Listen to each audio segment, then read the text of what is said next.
นี้ถ้ามันเป็นยุโรปซักกับใครอยู่แต่ตอนนี้อาเซียนที่เปลี่ยนไปแบบใดเฮาก็ยังบ่ฮู้ลุงก็อยากให้อาเซียนนี่เป็นแบบยุโรปความฝันของลุงนะอยากให้อาเซียนเป็นแบบยุโรปแต่ตอนนี้เป็นบ่ได้อาเซียนนี่เป็นเพียงตั้งแต่ซากบังหน้าซื่อๆยังบ่ได้เกิด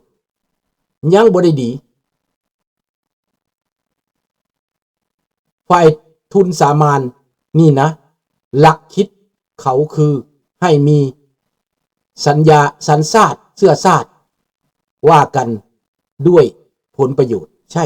ครับปัญหาที่เรายากที่สุดในการจะเรียกร้องประชาธิปไตยนี้มันเป็นอุปสรรคใหญ่หลวงนะอุปสรรคถ้าไปขัดผลประโยชน์เขาแล้วเราก็ทำอะไรไม่ได้ในปัจจุบันนี้พวกลาวแดงมันก็ต้องขายตัวเองมันเพื่อความอยู่รอดมันต้องตีสนิทกับผู้ที่มีอำนาจกับผู้ที่มีบารมีมันตีสนิทได้มันแลนนำได้มันอดเสาะได้มันเลียได้สบายดีจันเพลงมันเลียมันเฮ็ดทุกสิ่งทุกอย่างเพื่อจะฟอกโตมาเป็นคนดีเพื่อจะให้กลายมาเป็นมหาเศรษฐีถึงย่องยอ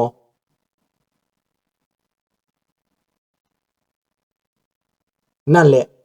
ยุโรปเขารวมตัวกันจนได้เป็นสกุลเงินเดียวเงินฝรั่งเศสก็ใช้บ่ได้แล้วเงินเยอรมันก็ใช้บ่ได้แล้วมาใช้เป็นเงินยูโรนี่แหละครับที่ลุงสุนทราอยากเห็นคืออยากเห็นอาเซียนเงินอาเซียนอยากเห็นทุกประเทศใช้กฎหมายอันเดียวกันใช้หลักการเดียวกันคือหลักการประชาธิปไตยหลักการต่อต้านการฟอกเงินหลักการต่อต้านการฆ่ามนุษย์หลักการต่อต้านสแกมเมอร์หลักการต่อต้านการโจรนี่แหละและเผด็จการนี่แหละเมื่อไรเราจะได้เห็นเรายังฝันไหมเรายังไกลไหมถ้าอเมริกากลับขึ้นมาเข้าเขมรได้สำเร็จสีเข้าเขมรได้ลุงคิดว่าความฝันลุงพอเห็นแสงเงาถามว่าสำเร็จสีกลับขึ้นมาได้บ่ลุงก็ยังหวังได้หวังน้ำทันสำเร็จสีได้หวังอเมริกาได้อเมริกาเข้ามานี่เปลี่ยนแน่นอนพออเมริกาเข้าไปบริหารญี่ปุ่นก็จนว่าร่ำรวยออกจากประเทศที่ล่มสลายจากประเทศที่สงครามทำลายไปลุดออกมาจากเกาหลีที่ว่าเกาหลีเหนือเหยียบจนว่าสิบ่เหลือหยังแล้วเกาหลีก็ฟื้นมาจนเป็นประเทศเจริญเป็นประเทศพัฒนาย้อนอเมริกาไผสิเว้าเนี่ยได้ก็เว้าย้อนอเมริกา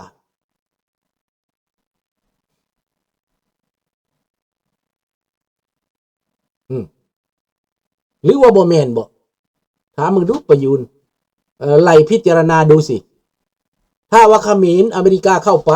เขาก็ต้องปฏิรูป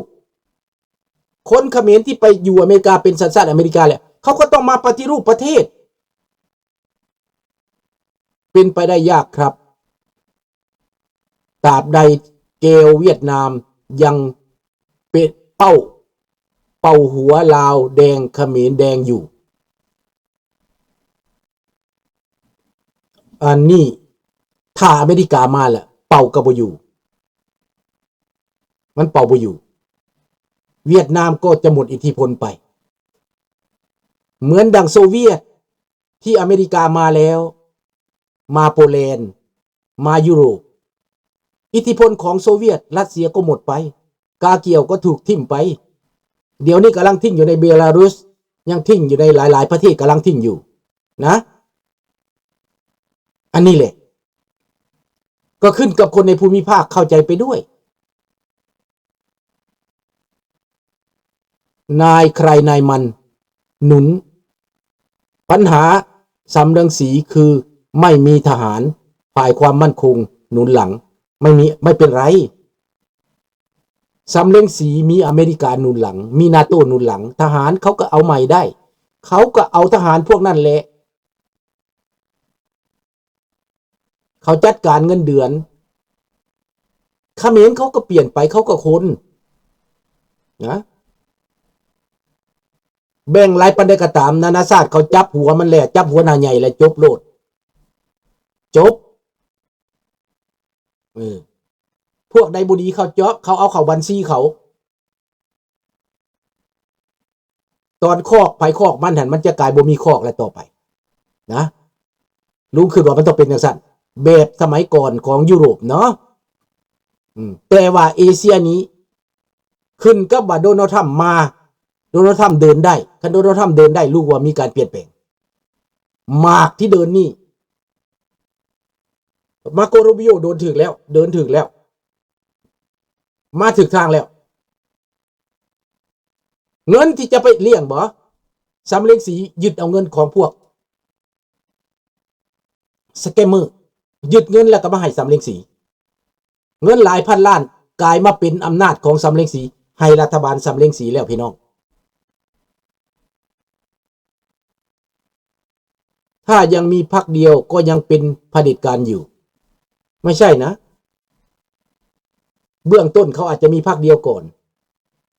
แล้วเขาก็ออกกฎหมายเปลี่ยนให้พรรคอื่นๆสามารถแข่งขันได้นะแต่เบื้องต้นเพื่อความมั่นคงเพื่อนี่ก็เป็นพวกที่มานั่นแหละต้องกำก่อนก็เหมือนดังในยุโรปเบื้องต้นพวกที่กำอำนาจก่อนกับพวกที่เปลี่ยนแปลงการปกครองนั่นแหละกำก่อนหลังจากนั้นก็มีการเลือกตั้งก็เปลี่ยนไปพรรคอื่นได้มันเถื่อนนี้จะก็ได้นะลุงครับในเขมรทหารตำรวจยังยิ่งกว่าโจรก็ใช่ไหนก็มีแบบนั้นแหละตาราไม่ใช่แต่เขมรดอกนะแต่ว่าถ้าอำนาจและถ้ากฎหมายถ้าการเมืองมันเปลี่ยนแล้วทหารตำรวจเหล่านั้นก็ผันตัวมาเป็นคนอยู่เฉยๆแล้วคนยอมแล้วคนยุดแล้ว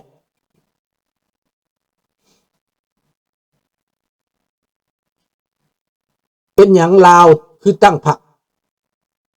คือเขมรบ่ได้เขมรเขามีการเลือกตั้งเขมรเขามีนานาชาติซอยลาวนานาชาติยังบ่ซอยคันที่ซอยก็เป็นตอนนี้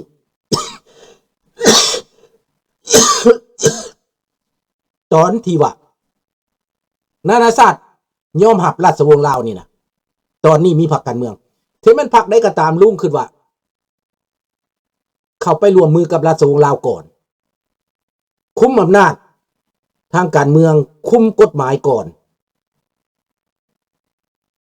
แล้วภายใน3 ปี4 ปีจังก็มีการเลือกตั้งเขาไปเขียนกฎหมายรัฐธรรมนูญใหม่เมื่อภายใน3 ปีนั้น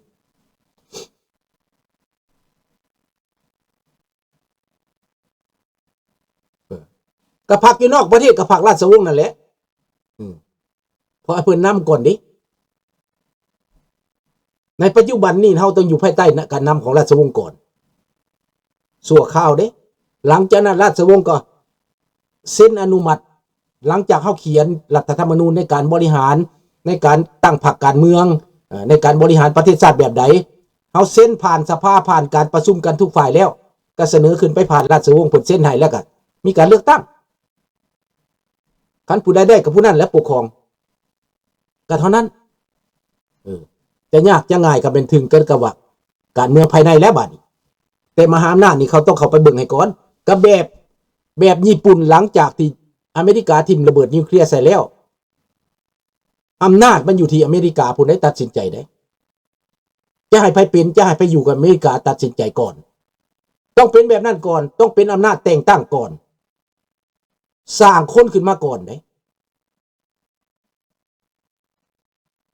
ญี่ปุ่นคือกันทหารที่จำนวนนั้นก็ต้องเอามาล่างใหม่มาสร้างใหม่มาปรับใหม่เฮ็ดหน้าที่ตามนั้นเนาะดังนั้นพวกที่ว่าโจรที่ล่างคนดีที่มันพวกคนยังแห่น้ำโจรอยู่คู่มือนี่นะก็ให้ไปคิดใหม่ซะบ้าง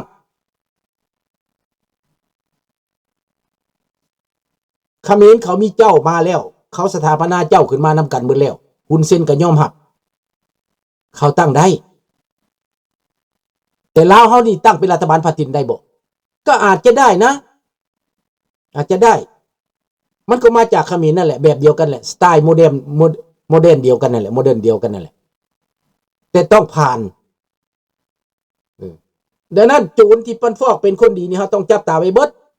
กลุ่มบักซอนไส้กลุ่มคำไตกลุ่มหนูหักกลุ่มมูนี่น่ะ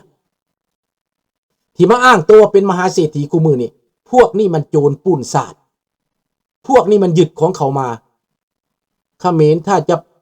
จะจัดการให้เรียบร้อยนะต้องใส่โมเดลแบบ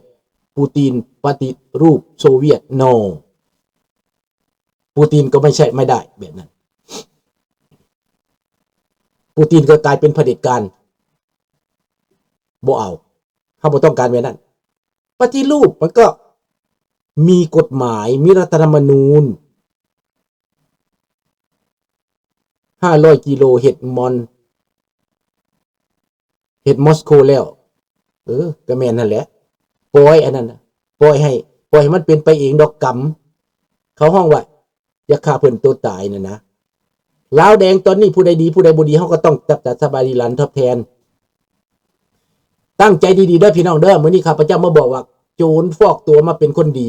ฆาตกรแปลงร่างมาเป็นมหาเศรษฐีแต่เป็นพวกที่อยู่ในอำนาจปัจจุบันนี้พวกนี้เป็นฆาตกรและพวกโจรต่อไปจะนั่งในอำนาจบ่ได้สอนไส้คำไตทองรุ่นถึกจับกันอำนาจไว้20 ปีบ่สามารถลิ้นการเมืองได้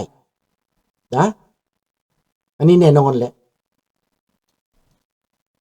คันบ่ฟังกับต้องหนีออกจากประเทศนี่ละเทศออกไปอยู่ประเทศอื่นเท่านั้นแบบเดียวในยูเครนน่ะนี่ละเทศไปนะเอาว่าจังใดพี่น้องพอเห็น2 ทางแล้วบ่บาดนี้นะในเมื่อว่าเฮามาเห็นโจรพวกนี้โจรนี่มันฟอกเงินฟอกตัวมาเป็นคนดีฟอกตัวมาเป็นมหาเศรษฐีกำอำนาจของมือนี่ว่าตัวเองมีบารมีว่าตัวเองถูกต้องนี่นะคนดีอยู่บ่ได้พวกมันบ่เอาแม่นและเฮาเป็นคนดีเป็นหยังเฮาบ่เอากันล่ะเป็นหยังเฮาบ่ตื่นจักเทื่อเป็นหยังเฮาบ่หนุนกันจักเทื่อพวกคนดีนี่พวกพี่ตัวเองคิดว่าตัวเองเป็นคนดีนะเป็นหยังเฮาไปอยู่ในใส่เกียร์ว่างล่ะมนุษย์พวกลูกหลานก็เริ่มซอกหาคนดีทำแม่เฮาสิแล่นนำมันนี่หยังคนชั่วเฮาสิแล่นมันนี่หยังคนมีอำนาจคนมีเงินที่ว่ามันฟอกโตมันเป็นโจรมันปุ้นศาสตร์มันปุ้นทรัพย์สินของแผ่นดินพอแห้งแหละคนพวกนี้นะ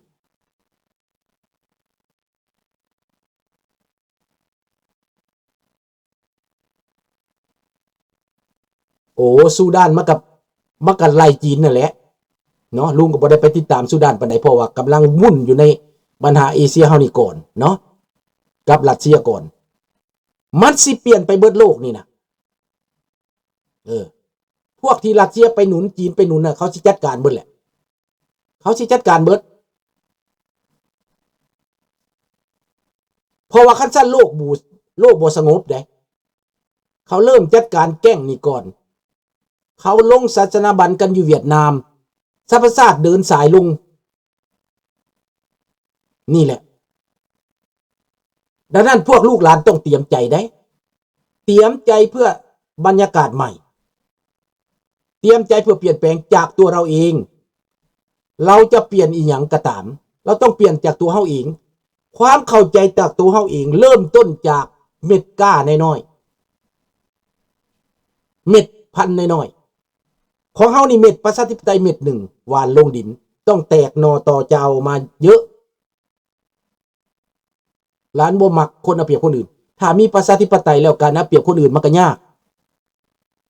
คู่มือนี่มันบ่มีประชาธิปไตยหลานมันเสียอะไรก็ได้เบิดโจรยังวะในหมู่โจรมันไม่มีสัจจะมันบ่มีอย่างมันหน้าด้านเขาห้องว่าลัทธิโจรมันก็หน้าด้านประชาธิปไตยนี่เขาหน้าบางนะถ้ามีคนทักท้วงเขาลาออกทันทีในประชาธิปไตยแต่ว่าพวกหน้าด้านหน้ามึนน่ะนะเขาห้องว่าสันดานโจรนี่ถ้ามันล่างสมองมันใช่สื่อมันได้จากจ้างพวกซัวมีเงินหยัดสื่อให้ปัดโคมข่าวข้างมันแม้น แต่มันจะผสมข้าวผสมหยังก็ตามแต่ว่าเฮาเป็นคนมี